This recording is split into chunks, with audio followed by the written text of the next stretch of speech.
ছাত্র জনতার আন্দোলনে কত যুবকের তাজা প্রাণ চোখের সামনে চলে গেল, ঠিক নেই? গাড়ির নিচে প্রতিদিন লাশ, পানির নিচে লাশ, এমন একটা দিন নাই যে লাশের খবর নেই। যুবকের লাশ আর লাশ, মরবি না তোর বিদায় মারবে, ভাত খাওয়াইয়া মারবে, ঠিক নেই? কয়দিনের বাহাদুরি করবি রে বাবা, মরা তো লাগবেই। মনটারে প্রশ্ন কর, ও মন, কোরআন সত্য? নি যদি বলে হ্যাঁ সত্য, তাহলে গুনাহ নিয়ে কবরে গেলে জাহান্নাম, এটাও সত্য। মনটারে বুঝাও রে মন, আমার মতো যুবক যদি স্কুল কলেজে পড়িয়াও নামাজ পড়ে, আমি কেন পারি না? আমার কপালে তো খারাপ কেন? মা বাবার বদদোয়া লাগলো নি, আল্লাহ বেজার হইল নি? আমার মতো যুবক যদি গাড়ি চালায়, নামাজ পড়ে, কৃষি কাজ করে, নামাজ পড়ে, নদীর মধ্যে মাছ ধরিয়া নামাজ পড়ে, আমি কেন পারি না? এখনো সময় আছে, তওবা করে নাও। ও পর্দার আড়ালের আম্মা জানেরা, ও বোনেরা, আপনাদের মতো কত মা এখন এই অঞ্চলের মধ্যে আছে, তাহাজ্জুদও ছাড়ে না, পাঁচ ওয়াক্ত পরে পর্দা করে। ও বোনেরা, আপনাদের মতো কত বোন এখনো আছে, স্কুল কলেজে পড়িয়াও নামাজ পড়ে, পর্দা করে, মোবাইলে গুনাহ করে না, নাই? বোনেরা, আপনারা কেন পারবেন না? ও আম্মা জানেরা, কেন পারবেন না? যদি একটা ভালো সন্তান দুনিয়াতে রেখে যাইতে পারেন, আপনার দুনিয়াও সফল, পরকালও সফল। ডাক্তার বানাবেন, তবে আদর্শওয়ালা ডাক্তার বানাইয়েন। আপনার সন্তানকে ইঞ্জিনিয়ার বানাবেন, আদর্শবান ইঞ্জিনিয়ার বানাইয়েন। আর আদর্শের মধ্যে শ্রেষ্ঠ আদর্শ হলো রহমাতুল লিল আলামিনের আদর্শ। যে আদর্শ মানলে কোনদিন সন্তান মা বাবার সাথে বেয়াদবি করবে না, মা বাবার বদদোয়া নেওয়ার কাজ করবে না, ছাত্র হয়ে শিক্ষকের সাথে বেয়াদবি করবে না। ও আম্মা জান, সন্তানকে ভালো আদর্শ দিতে হলে আপনাকে আগে আদর্শবান হতে হবে, কারণ সন্তান বাবার তুলনায় মাকে অনুসরণ করে বেশি। ও আম্মা জানেরা, এখনো সময় আছে, সন্তানটাকে আদর্শওয়ালা বানান, কোরআনটা তেলাওয়াত শিখাইয়া নামাজি বানায়া ডাক্তার বানান, জীবনটা ধন্য হবে। আপনারাও তওবা করে নেন, জীবনে আর নামাজ ছাড়বেন না, আর কোনদিন সন্তানকে উল্টা পথে চালাবেন না। ও বৃদ্ধ বাবাজিরা, আপনাদের মতো কত বাবারা এখনো বুড়া মানুষ মসজিদে গিয়া 5 বেলার নামাজ পড়ে, আপনি কেন পারেন না? মরণের ভয় কি নাই? এখনো সময় আছে, তওবা করে নেন। ও যুবক বাবা, আমিও তো তোমার মতো প্যান্ট শার্ট টাই লাগায়, দাড়ি কাইটা যদি মাস্তানি ভাব নিয়ে রাস্তায় চলতাম, কেউ বাধা দিত না। টুপির কারণে মাথা গরম হয়, তাও জানি ছাড়ি না। দাড়ির কারণে যৌবনের ভাব চলে যায়, বুঝি, তারপরও দাড়ি কাটি না। লম্বা জামাটা পরার কারণে শরীর গরম লাগে, বুঝার পরও কেন ছাড়ি না? মানুষ আমগো টুপিওয়ালা বলে বাজে কথা বলে, মাদ্রাসায় পড়ার কারণে বাজে কথা বলে, এরপরও কেন আল্লাহর মহব্বত থেকে দূরে যাই না? এর একমাত্র কারণ, আল্লাহর কোরআনে গুনাহ নিয়ে কবরে গেলে জাহান্নামের বয়ান আছে, নবীও বয়ান করেছেন। দুনিয়াতে সূর্যের গরম সহ্য করতে পারি না, জমিন থেকে 9,30,00,000 মাইল উপরে সূর্য, রাতের বেলা নাই, তারপরে এত গরম কেন লাগে? ফ্যানের বাতাসেও ঘাম থামে না, ঠান্ডা হয় না। কিয়ামতের ময়দানে আল্লাহর নবী বলেন, এই সূর্য মাথার উপরে নেমে আসবে, সূর্যের গরমে এই মাটির জমিন হবে তামা, জাহান্নামের আগুনের গরম। আম্মা জানা আয়েশা বলেন, আমার নবী পর্যন্ত কান্নায় বিভোর। হাসরের ময়দানে আমার উম্মতের কি উপায় হবে? গুনার কারণে যদি জাহান্নামের হ্যান্ডকাপ লেগে যায়, আমার উম্মত জাহান্নামে গেলে আমি নবী বরদাস্ত করতে পারবো না। ও নবীর আশিকের দলেরা, সাহাবায়ে কেরাম, আল্লাহর হুকুম নবীর তরিকা মানতে গিয়া তো ব্যবসা বন্ধ হয় নাই। সাহাবায়ে কেরাম চাকরি করেছেন, ব্যবসাও করেছেন, সন্তানের হক, স্ত্রীর হক, সব হক আদায় করছেন, কোনো কমতি ছিল না। আবার রাতে তাহাজ্জুদের মুসাল্লায় দাঁড়াইছেন, আপনি কেন পারবেন না? ও আল্লাহর বান্দারা, আপনি আজকে চাকরির অজুহাতে নামাজ পড়তে পারেন না, আপনি ব্যবসার অজুহাতে মসজিদে জামাতে যাইতে পারেন না, আপনি কি সাহাবায়ে কেরামদের থেকে কি আপনি বড় ব্যবসায়ী হয়ে গেলেন? সাহাবায়ে কেরামদের থেকে কি আপনি সৎ একজন চাকরিজীবী হলেন? এরা সব ঠিক রাইখাও নামাজ ছাড়ে না, তাহাজ্জুদ রাকাও আমিন বন্ধ করে না, আল্লাহর কাছে চোখের পানি ছেড়ে কান্না করে। ও আল্লাহর বান্দারা, এখনো সময় আছে, তওবা করে নেন। দুনিয়ায় সূর্যের গরম সওয়া যায় না, দুনিয়াতে একটা মশার কামড় সইতে পারি না, কিন্তু গুনাহগারের জন্য আল্লাহ যেই জাহান্নামের আগুন বানায় রাখছেন, ওই জাহান্নামের আগুন সূর্যের গরম থেকে, দুনিয়ার আগুন থেকে অনেক গুণ তাপমাত্রা হবে। দুনিয়ার আগুন হাতে লাগলে হাত জ্বলে, পা জ্বলে না, আর জাহান্নামের আগুন শরীরের যে কোনো জায়গায় লাগা মাত্র কলিজা পর্যন্ত ভুনা হয়ে যাবে। ও আল্লাহর বান্দারা, আল্লাহর নবী এই ভয়ে কান্না করেন, কিয়ামতের দিন এত ভয়ঙ্কর হালাত হবে, মানুষগুলো সব নারী আর পুরুষ উলঙ্গ দাঁড়াবে, আমার আল্লাহর রাগান্বিত আওয়াজ দিবেন। জাহান্নামের আগুনের গরম, সূর্যের গরম, নবীরা পর্যন্ত কান্না শুরু করবেন, উম্মতের কথা ভুলে যাবেন। আম্মা জানকে নবী বলেন, ও আয়েশা, একমাত্র আমি হলাম রহমতের নবী। সব নবীরা নিজেদের জন্য কান্না করবেন, আর আমি আল্লাহর আদালতে মাকামে মাহমুদে সিজদায় পড়ে কানবো, আর একটাই আওয়াজ দিব, আল্লাহ আমার গুনাহগার উম্মতের বাঁচাও, আমার একটা উম্মত জানো জাহান্নামের আগুনে না যায়। ও আল্লাহ, আমার বাবা ছিল না, মা ছিল না, শুধু উম্মতের মহব্বতেই ছিলাম, আমি এখন উম্মত চাই, একটা উম্মতের জাহান্নামে দিলে আমি জান্নাতে যাব না। আল্লাহ তখন বলবে, নবী আপনি আপনার উম্মত গুলো ধরে ধরে জান্নাতের দিকে নিয়ে যান। আল্লাহর নবী বলেন, আমি আল্লাহর কথা শুনিয়া আমি খুশি মনে আমার উম্মত গুলো ধরে ধরে জান্নাতের দিকে নেওয়া শুরু করব। আম্মা জান আয়েশা বলেন, নবী কোটি কোটি মানুষের মধ্যে কেমনে চিনবেন আপনার উম্মত কারা? মুসা নবীর উম্মত, ঈসা নবীর উম্মত, ইব্রাহিম নবীর উম্মত, আপনার উম্মত কেমনে বাছাই করবেন? নবী বলেন, ও আয়েশা, দুনিয়াতে আমার উম্মত যারা 5 ওয়াক্ত নামাজ ওযু বানাইয়া আদায় করছে, কিয়ামতের ময়দানে ওই আমার উম্মতের ওযুর জায়গাগুলো নূরের আলোতে ঝলমল করতে থাকবে।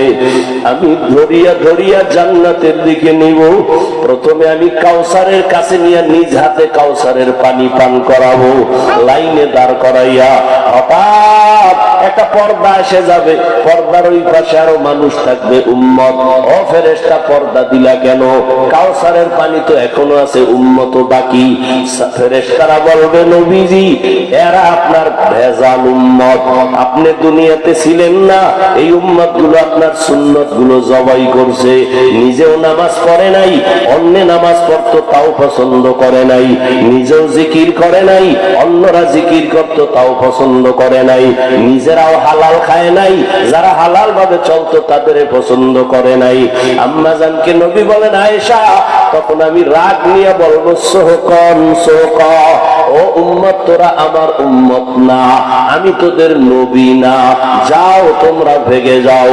সাথে সাথে আল্লাহর আওয়াজ হবে, কুদরতি আওয়াজ, ও জাহান্নামের ফেরেশতারা, এই বেনামাজি নাফরমান গুলোকে ধরো, জাহান্নামের শিকল লাগাইয়া বাঁধো, জাহান্নামের দিকে টেনে টেনে নিয়ে যাও। ওয়াসিকাল্লাযীনা কাফারু ইলা জাহান্নামা যুমারা, জাহান্নামের দিকে নিয়ে যাবে।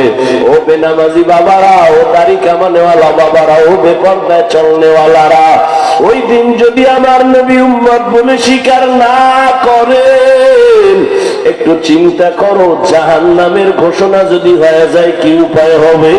আমি একটা মশার কামড় সইতে পারি না, জাহান্নামের গরম কেমনে সহ্য করব? এখনো যদি অন্তরে ভয় থাকে, আমার মাওলাকে গোপনে অন্তর দিয়া ডাক দাও, হে মালিক, এই ময়দানে আমার মতো গুনাহগার কেউ নাই। জীবনে কত হাতের দ্বারা গুনাহ করলাম, চোখের দ্বারা, জবানের দ্বারা, অন্তরের দ্বারা, আজকে তওবার নিয়ত করলাম। আমার গুনার খবর আমার মা বাবা, স্ত্রী সন্তান কেউ জানে না, জানলে আমারে কেউ সম্মান করত না। ও আল্লাহ, তুমি জানছো আমি কত বড় গুনাহগার, তারপর তুমি রাগ করে পানি বন্ধ করো নাই। এত গুনার পরেও তুমি রাগ করে সম্মানের চেয়ার থেকে ফালাইয়া দাও নাই। এত গুনার পরেও তুমি রাগ করে খানা বন্ধ করো নাই, সূর্যের আলো চাঁদের আলো বন্ধ করো নাই। আজকে আমি বুঝতে পেরেছি শয়তানের ধোঁকায় অন্যায় করে ফেলেছি। ও যুবক বাবারা, ও মা বোনেরা, ও বৃদ্ধ বাবাজিরা, মনে মনে আমার মালিকের বলো, ও আল্লাহ আর গুনাহ করব না, আর মা বাবার সাথে বেয়াদবি করব না, দাড়ি কাটবো না, বেপরদায় চলবো না, হারাম খাবো না, উলামায়ে কেরামের পরামর্শ নিয়ে চলবো। মহামারী করোনায় 3টা মাস্ক লাগায় বয়ে রয়েছে, মেডিসিন হাতে বারবার হাত ধোয়, আমারও কয়ে ধুইবেন নি। আমি বললাম ধোয়ার বয়ান করি আমরা, রসুল কয় হাত ধো সুন্নত, ধুয়ে নাই হুজুরের কথা মানবে না। কলবে মহর বেড়েছে, খাওয়ার আগেও হাত ধোয় না। এখন আপডেট হয়ে গেছে, টিস্যু খাইয়ে লয়ে দৌড়, কুত্তার মতো কিছু খায় কিছু ফালায় দেয়।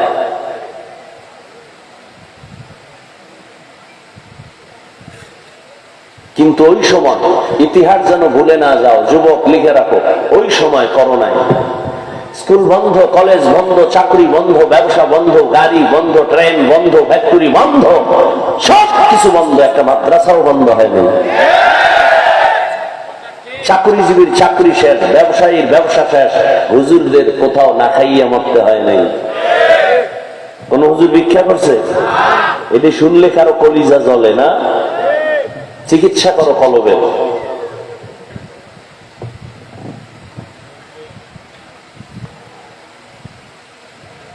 শিক্ষিত সন্তানের বাবায় করোনায় আক্রান্ত, মরেই গেছে। এলাকার গরিব ছেলেদের টাকা দিয়ে লাশটা টেনে রাস্তার বাইরে ফেলায় দিয়ে, লাশ ফেলে দিয়ে আসলো, জানালা আটকায় দিল, আর নজর করে দেখলো না বাবার লাশ কুত্তায় খাইলো না জানাজা হলো। এই দেশের করোনার শত শত লাশ আমার দেশের টুপিওয়ালা আলেমরা কাঁধে নিয়েছেন, গোসল করিয়েছেন, কাফন পরিয়ে জানাজা পড়ায়া দাফন করেছেন। একজন হুজুর করোনায় মরে নাই। মিথ্যা বলছি? ইসলামের বিরুদ্ধে আর হুজুরদের বিরুদ্ধে একমাত্র দুর্নীতিবাজ, ডাকাত, চোর, চরিত্রহীন ছাড়া কেউ নাই। কারণ ইসলাম থাকলে ওলামায়ে কেরামের কথা মতো চললে চোর চুরি করতে পারবে না, সন্ত্রাসী সন্ত্রাস কর্মকাণ্ড করতে পারবে না, ডাকাত ডাকাতি করতে পারবে না। বুঝেন না কথা? এই জন্য দুর্নীতিবাদ, চোর ডাকাতেরা এরা আলেম পছন্দ করে না, ইসলাম পছন্দ করে না।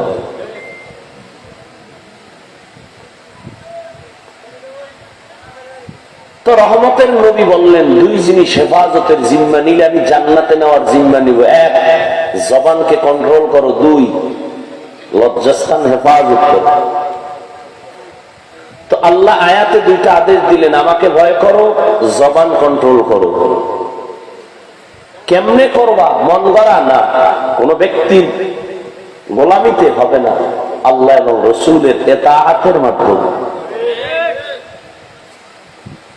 ومن يطع الله ورسوله فقد فاز فوزا عظيما। আল্লাহ এবং তার রাসূলের ইতাআত করো, অনুসরণ করো, অনুকরণ করো। মক্কার মানুষ চূড়ান্ত খারাপ, সারা দুনিয়ার ইতিহাস সাক্ষী, মক্কার মানুষের মতো খারাপ জমিনে আর কেউ নাই। এতটাই চরিত্রহীন খারাপ, আল্লাহর ঘর বাইতুল্লাহ, যেই ঘরটা দেখলে সওয়াব, ওর মধ্যে 360 মূর্তি লাগাইয়া দিছে। নারী আর পুরুষ ওই বাইতুল্লাহ চারপাশে উলঙ্গ হইয়া একসাথে তাওয়াফ করে, কেউ কাপড় পরে না। নাউজুবিল্লাহ। না, ভালো করে বুঝো, কন্যাদের পছন্দ করে না। যেই বাবার ঘরে কন্যার আওয়াজ হয়, ওই বাবা লজ্জায় মাথা উঠায় না। এমন বাবার ইতিহাস ওই সময় আছে, কন্যাকে গলা টিপে হত্যা করেছে আপন বাবা। ওই সময় থেকে বর্তমান সময়টাও একেবারে বেশি যে ভালো তাও না। সোনার বাংলায় বহু ইতিহাস। বাবা তার আপন মাইয়াটাকে হোটেলের মধ্যে ঢুকায় বলে, আজকের রাতের জন্য তুই আমার কাছে স্ত্রীর মতো। সোনার বাংলার তাজা খবর। মা সন্তানের হত্যা করে, সন্তান মা বাবাকে হত্যা করে। এ ঘটনা কি ইন্ডিয়া না সোনার বাংলা? ভাই ভাইকে জবাই করে, স্ত্রী স্বামীকে হত্যা করে, স্বামী স্ত্রীকে হত্যা করে। ওই সময় রহমতের নবী আমার মক্কা নগরীতে আসছেন, পরিবর্তন শুরু হয়ে গেল। মুরব্বী এসে গেছেন, এখন ব্যালেন্স শুরু হয়ে গেল। মন মতো চলা যাবে না, মনে চাইলেই খাওয়া যাবে না, ক্ষুধাও আছে, খানাও সামনে, খাওয়া যাবে না। আগে চিন্তা কর ওই খানাটা আমার জন্য হালাল না হারাম। ক্ষুধাও আছে, খানাও সামনে, পাইলেই খাওয়া যাবে না। আগে সিদ্ধান্তে আসতে হবে খানাটা পিওর, হালাল না হারাম। সাহাবায়ে কেরাম পেটে পাথর বেঁধেছেন, কিন্তু অন্যায় ভাবে কেন কোন জিনিস ধরেন নাই। রহমতের নবী আছেন। মক্কার মানুষগুলো নারীদের পছন্দ করে না, বিধবাদেরকে পছন্দ করে না, কন্যাদের পছন্দ করে না। রহমতের নবী আসার পর আমার আল্লাহ নবীর দিয়ে একটা প্রেসক্রিপশন তৈরি করলেন, কিয়ামত পর্যন্ত মানুষের জীবনের শেফা, রোগের ঔষধ, স্থায়ী প্রেসক্রিপশন। নতুন কারো এখানে কলম ধরা যাবে না, এমন এক প্রেসক্রিপশন দিলেন। কিয়ামত পর্যন্ত দুনিয়ার সব ধর্মের মানুষ যদি মুহাম্মদের প্রেসক্রিপশনটা ফলো করে, দুনিয়াও শান্তি, পরকালে বিনা হিসাবে জান্নাত। তো কো যাও সুন্নতে আহমদ কো যা বা মুহাম্মদ কে বুয়াদ নিসবত তোরা মান আহাব্বা সুন্নতি কওলে রাসূল মজদায়ে কানা মাই হাম কুন কবুল। রহমতের নবী আছেন।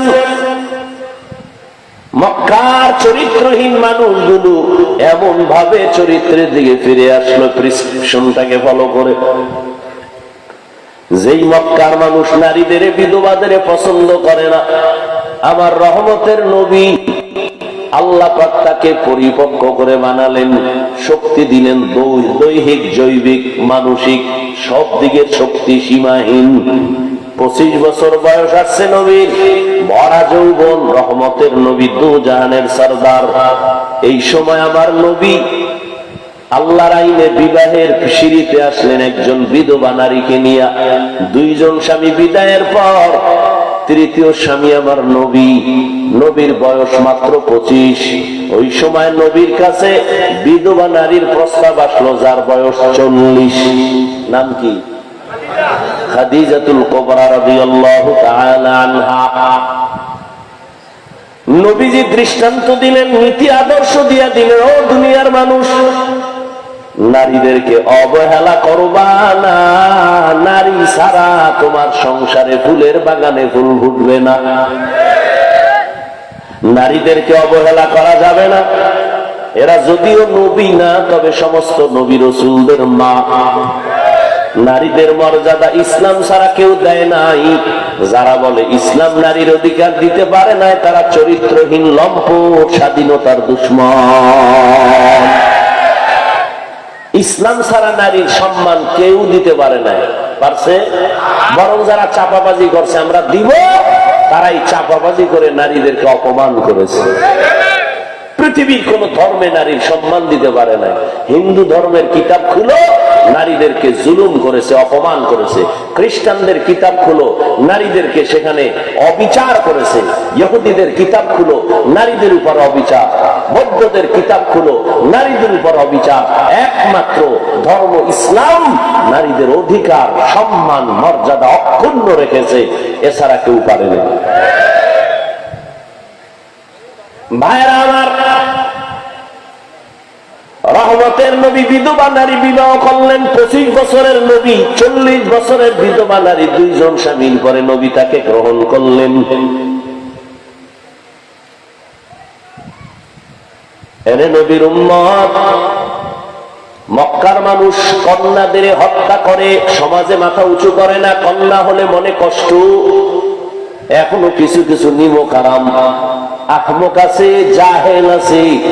ছেলে হলে খুশি হয়, মাইয়া হলে কষ্ট পায়। বউয়ের সাথে রাগ করে কথাই বলে না, মাইয়া হলো কেন। এরকম জাহেল মূর্খ আছে না নেই? মাইয়ার ছেলে বানানোর মালিক কি বউ? হ্যাঁ, লিল্লাহি মুলকুস সামাওয়াতি ওয়াল আরদ ইয়াহাবু লিমান ইয়াশাউ ইনাসাও ওয়া ইয়াহাবু লিমান ইয়াশাউ যুকুর আও ইউযাওবিজুহুম যুকরানা ওয়া ইনাসা ওয়া ইয়াজআলু মান ইয়াশাউ আকিমা ইন্নাহু আলিমুন কাদির।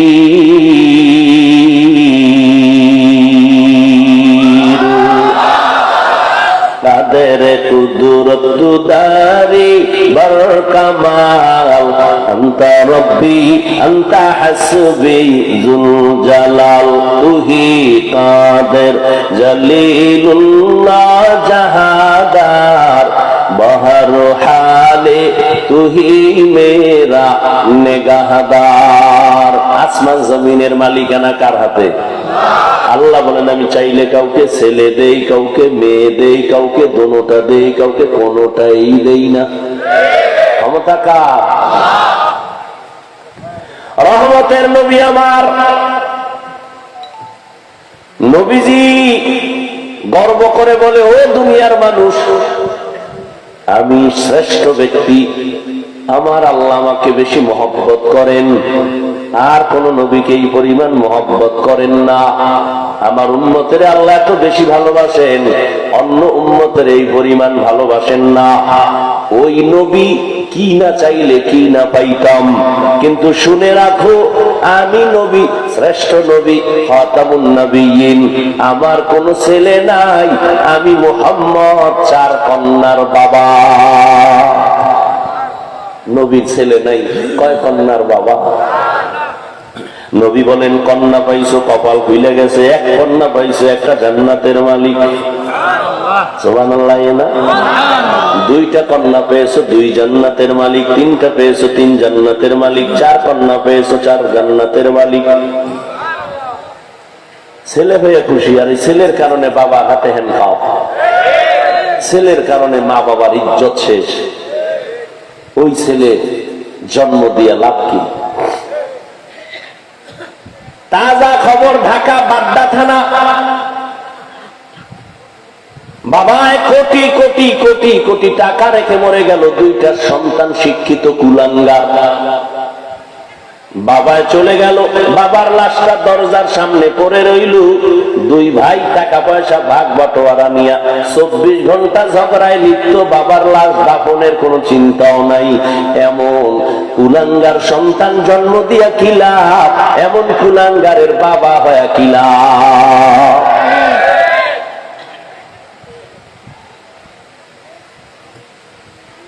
তোমার 10 ছেলের দ্বারা যদি কোনো উপকার হয়, এর থেকেও বেশি উপকার আল্লাহ দিতে পারেন একটা কন্যার দ্বারা।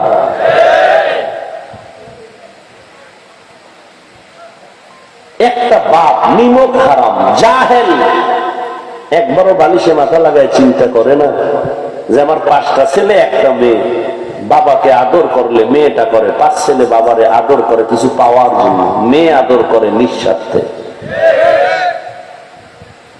যখন বাবা বুড়া বুড়া হয়, মাইয়া এখনো কান্দে, আব্বুকে একবার দেখতে যাব, বারবার আসে, মাসে একবার, টেলিফোনে পাগল বানায় ফেলায়। আর ছেলেগুলো দোয়া ইউজ করে মরে না কেন? সবকিছু আমরা নিব। এরপরও বাবায় খুশি, ছেলে ভাইয়া, মাইয়ার উপরে খুশি না। ইসলাম বলে মাইয়ার উপরে খুশি হও, কপাল খুলে যাবে। নবীজি বলেন আমার কোন ছেলে নাই, আমি 4 কন্যার বাবা। রহমতের নবী আসছেন, এখন চলাফেরার সীমাবদ্ধতা শুরু হয়ে গেল, নীতি নৈতিকতা ফিরাই দিলেন। মক্কার মানুষগুলো এখন ক্রমান্বয়ে দামি হতে শুরু হলো। আল্লাহ এক পর্যায়ে জিব্রাইলের একটা লিস্টি দিয়া পাঠায় দেয়, নবীরে জানায় দাও লিস্টির মধ্যে যাদের নাম আছে ঘোষণা দিয়া দেখে বলো নবীকে এরা সবাই বিনা হিসাবে জান্নাতি। মক্কার মানুষ এত খারাপ, এখন তারা জান্নাতের সার্টিফিকেট পেয়ে গেছেন। কেমন জান্নাতি মানুষ? প্রথম সিরিয়ালে কার নাম বলেন না কেন? আবু বকর। কে সে আবু বকর? রহমতের নবী রাতের গভীরে শুনে কান্নার আওয়াজ। নবী বের হয়ে দেখেন রাতের বেলা এত গভীরে কে কাঁদে। দেখে মসজিদের ভেতরে আবু বকর দাঁড়ায় নামাজে কাঁদতেছে। সুবহানাল্লাহ। কে সে আবু বকর? রহমতের নবী বিদায়, পরবর্তী খেলাফতের দায়িত্বে আবু বকর আছেন। রাষ্ট্র পরিচালনার জন্য আবু বকর এখন রাজনৈতিক নেতা, রাষ্ট্র পরিচালনা করেন। কিছুদিন পর বিবি সাহেবা বলেন, আমার একটু মিষ্টি খাইতে মনে চায়। আবু বকর রাষ্ট্রীয় পর্যায়ের সর্বোচ্চ লেভেলে, বিবি কয় মিষ্টি খাবো, টাকার কি অভাব? পুরা রাষ্ট্র চালাইতেছেন আবু বকর, বিবি যদি কয় মিষ্টি খাবো, টাকার অভাব। আবু বকর কয় টাকা নাই মিষ্টি খাওয়ানোর। এই রাজনীতি শিখো আবু বকর থেকে, রাজনীতির শিক্ষক রহমতুল্লিল আলামিন। রসুল আলাদা কোন পার্লামেন্ট আর সংসদ ভবন করেননি। রসুল মদিনার রাষ্ট্র চালানের সংসদ ভবন বানিয়েছেন মসজিদে নববী। রাজনৈতিক নেতা মসজিদ দখল করতে পারবে, রাজনৈতিক ওয়াজ করতে পারবে না কোন হুজুর। আল্লাহ হেদায়েত দান করুন।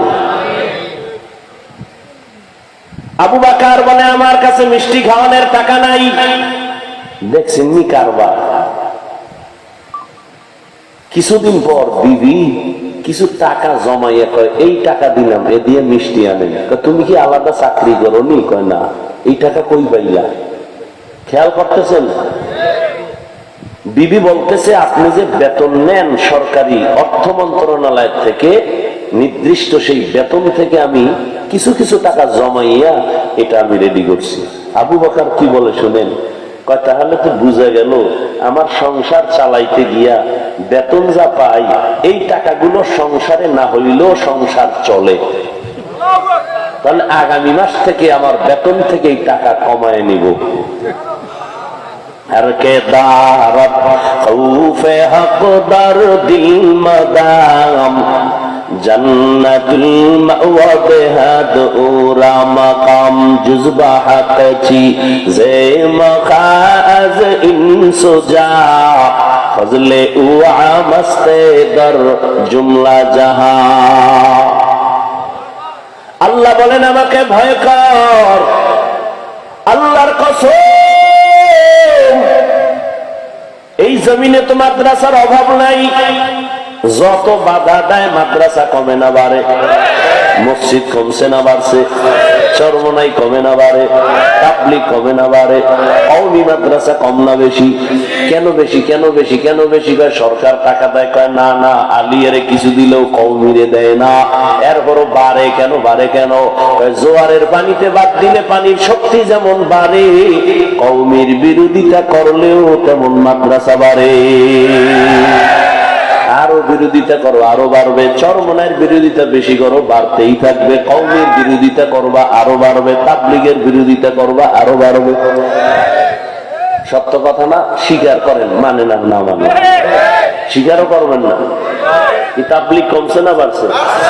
গ্রুপ দুইটা, কয়টা? দুই গ্রুপ হইয়া আরো কাজ বাইরে গেছে। ধাক্কা ধাক্কি করে আমরা বেশি করুম, ওরা আমরা বেশি করুম। ঠিক নেই ভাইরা আমার? এত বয়ান এত বয়ান এত বয়ান, তাবলীগ ওয়ালাদের বয়ান, পীর সাহেবদের বয়ান, বক্তাদের বয়ান, জুমার দিন খতিব সাহেবদের বয়ান, এরপরেও কেন বেনামাজি বেশি না কম? কম। এত বিশাল প্যান্ডেলে মানুষগুলো আশেকে রসুল হয়ে বসে আছে, কিন্তু ফজর পড়ে নাই, আজকে জোহর পড়ে নাই, আসর পড়ে নাই, মাগরিব না, এশাও না। এরপর সাফার জোরে বয়ে বয়ে কয় নামাজ না পড়লে কি হবে? আমলো দিল তাজা। চাপাবাজ আছে না নাই? অথচ মদিনার নবী বলেন পৃথিবীর সব থেকে বড় চোর যে নামাজ পড়ে না। নবী কয় চোর, আর হেকা হ্যাঁ কলব তাজা। চোরের কলব আর কি পরিমাণ তাজা! ও যুবক, এত বয়ান হওয়ার পরেও কেন আমলের খাতা শূন্য? তুমিও মুসলমান, আমিও মুসলমান, তোমার আল্লাহ আমার আল্লাহ এক, তোমার নবী আমার নবী এক, নাকি আলাদা? তোমার আমার কোরআন, এই যে সত্য কথা বলো, কোরআন? যুবকেরা জবাব দাও। তোমার আমার কোরআন, কাবা, ধর্ম, কালেমা, আল্লাহ, নবী, দুনিয়াতে আসছি না তোমরা লঙ্গি পরে আসছো? সব এক। বিদায় বেলা কাফন হবে 5টা না 3টা? কালার হবে আলাদা? আমগো হুজুর গো কাপনের কালার একরকম, তোমাদেরটা আর এক রকম।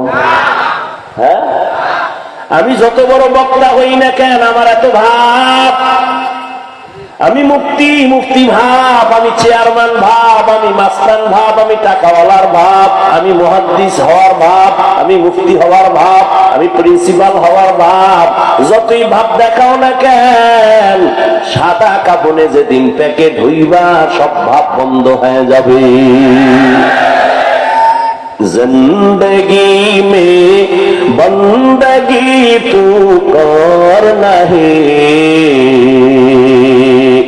जिंदगी में बंदगी तू करना है, जिंदगी पे बंदगी शर्मिंदा है, जिंदगी पे बंदगी शर्मिंदा है।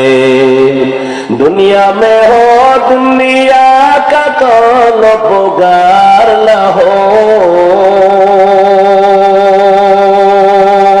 बाजार से गुजर हो खरीदार न हो, ये दुनिया एक मिसल कागज फूल है, ये दुनिया एक मिसल कागज फूल है, जिंदगी में बंदगी तू करना है, जिंदगी पे बंदगी शर्मिंदा है, जिंदगी पे बंदगी शर्मिंदा है, जिंदगी में बंदगी कुन बंदगी, बंदगी पे जिंदगी शर्मिंदगी। ओ যুবক আল্লাহর গোলাম, তোমার আমার আল্লাহ এক, নবী এক, কোরআন এক, কাবা এক, ধর্ম এক, কালেমা এক, সব এক। বিদায় বেলার সিস্টেম এক, কবরের সাইজ হবে এক, কবরের মধ্যে প্রশ্ন 3টা তাও এক। রবের পরিচয় দাও, ধর্মের পরিচয় দাও, রাহমাতুল লিল আলামিনের পরিচয় দাও, সব এক। কিন্তু তোমার এত বয়ানের পরেও কেন আমল করো না? আমি টুপি মাথায় না দিলে লজ্জা লাগে, আর তোমার টুপি মাথায় দিতে লজ্জা লাগে। তুমি কেমন ভিআইপি মুসলমান? আমি দাড়ি কাটতে লজ্জা পাই, তুমি রাখতে লজ্জা পাও। কারণ কিরে যুবক, আমি মসজিদে ঢুকতে মজা পাই না, ঢুকলে লজ্জা পাই, তুমি মসজিদে ঢুকতে লজ্জা পাও। আমি পর্দা না করলে লজ্জা লাগে, তুমি পর্দা করতে লজ্জা পাও। বিষয়টা কিরে বাবা বুঝি না, এত পাও ধইরা বুঝানোর পরেও কেন বুঝো না?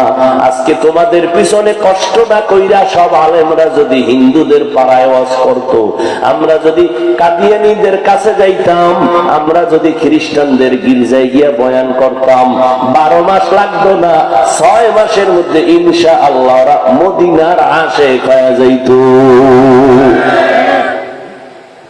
ও যুবক, আমি নামাজ ছাড়তে চাই না, তুমি পড়তে চাও না, বিষয় কি? আসলে কি আমরা ভুলে আছি না তোমরা ভুলে আছো? বুঝি না। তুমি আল্লাহ মানো, নবী মানো, কোরআন মানো, হাদিস মানো, কেন নামাজ পড়ো না? তোমাকে তো আমি বলি না স্কুল ছেড়ে দিয়া মাদ্রাসায় যাও, তোমাকে তো বলি না তাবলীগ না করলে জাহান্নামে যাইবা। তুমি স্কুলে পড়ো, কলেজে পড়ো, চাকরি করো, বাধা নাই। ডাক্তার হও, বাধা নাই। ইঞ্জিনিয়ার হও, বাধা নাই। প্রফেসর হও, বাধা নাই। তবে এক জায়গায় সাবধান করে দিলাম, বেয়াদব হইবা না। তোমার মতো যুবক জীবনে মাদ্রাসায় পড়ে নাই, জেনারেল লাইনে থাকিয়াও 5 বেলার নামাজ পড়ে, চাকরি করে, ব্যবসা করে, সত্য কথা স্বীকার করো, আছে না নাই? ও বাবা, তুমি নিজেরে জিজ্ঞাসা করো, তুমি কেন নামাজ পড়তে পারো না? তোমার মতো যুবক রাস্তায় গাড়ি চালায়, নামাজ ছাড়ে না, বলো বাবা তুমি কেন পারো না? কোরআন শরীফটা মিথ্যা মনে করছো, বলো। একটা ভুল এখন বের করে যদি দিতে পারো, এখন দাড়ি কেটে ফেলবো, নামাজ বা কোরআন জ্বালায় দিব। কিন্তু তুমি কেন 1500 বছর পর্যন্ত মহাপণ্ডিতেরা অপচেষ্টা করিয়াও কোনো ভুল বের করতে পারে নাই, বরং বহু বিধর্মীরা কালেমাওয়ালা মুসলমান হয়ে গেল? তাহলে এটাই চিরসত্য প্রমাণিত, আল্লাহর কোরআন সত্য, কোনো ভুল নেই। ওই কোরআনে বলো যুবক বাবারা, জান্নাতের বয়ান আসেনি, জাহান্নামের বয়ান আসেনি। ও বাবা, কেন মানো না? এত বয়ানের পরেও কেন আমল ভালো হয় না? এর একটাই মাত্র কারণ, তাকওয়া নাই, জাহান্নামের আযাবের ভয় তোমার আমার অন্তরে নাই। যদি থাকতো, নবীরা পর্যন্ত কোনো গুনাহ নাই, তারপরও মরণ পর্যন্ত কান্না করেছেন। আমার নবীর তো কোনো তুলনা নাই, সেই নবী পর্যন্ত জাহান্নামের ভয় কান্না করেন, সেই নবী নামাজের সেজদায় পড়ে কান্না করেন। আবু বকর জান্নাতের টিকিট পাইয়াও সারা রাত নামাজে কান্না করেন। তাদের তাকওয়ার অভাব নাই, ইখলাসের অভাব নাই, আমলের অভাব নাই। এরা ব্যবসা করে একুরেট ভাবে, চাকরি করে একুরেট ভাবে, জিহাদে যায় একুরেট ইখলাস নিয়া। এরপরও তারা যদি কান্না করতে পারেন, তোমার আমার আমল নাই, নামাজ নাই, রোজা নাই, তেলাওয়াত নাই, হালাল নাই, হারাম নাই, টুকটাক যা করি মানুষকে দেখাবার জন্য করি, না হয় মানুষ আমাকে সম্মান দিবে না। তাহলে চিন্তা করা দরকার, তারা এত সুন্দর আমল করিয়াও যদি জিন্দেগি ভর কান্নাই করেন, তোমার আমার তো কান্না করে তো বুক ফাটাইয়া চোখের রক্ত বের করা দরকার। অথচ কপাল এত খারাপ, নিজেও কাঁদে না, কারা কান্না করলেও তা পছন্দ করে না। চোখে পানি নাই, মোনাজাত দেয়, কিন্তু কান্না আসে না। মনে করিও না তুমি সফল, না, তোমার কপাল খারাপ। কান্না না আসার কারণ হলো আল্লাহ তোমার গুনার কারণে বেজার, গুনার কারণে তোমার কলিজাটা শক্ত হয়ে গেছে, গুনার কারণে তোমার কলবটা মরিচিকায় ভরপুর, যে কারণে তোমার চোখে পানি আসে না রে বাবা। তুমি স্কুলে পড়িয়া ডাক্তার হও, ইঞ্জিনিয়ার হও, বাধা নাই, নামাজ ছাড়িও না, মা বাবার সাথে বেয়াদবি করিও না, আলেম ওলামার দোয়া নিয়ে চলো, ওলামায়ে কেরামের পরামর্শ নিয়ে নবীর তরিকা মানো, মুরব্বি মানিয়া চলো, মা বাবার দোয়া নাও, বদদোয়া নিও না, শিক্ষকের দোয়া নিয়ে চলো রে বাবা, বেয়াদবি করিও না। মনটাকে বুঝাও রে যুবক, কয়দিন আর দুনিয়ায় বাহাদুরি করো।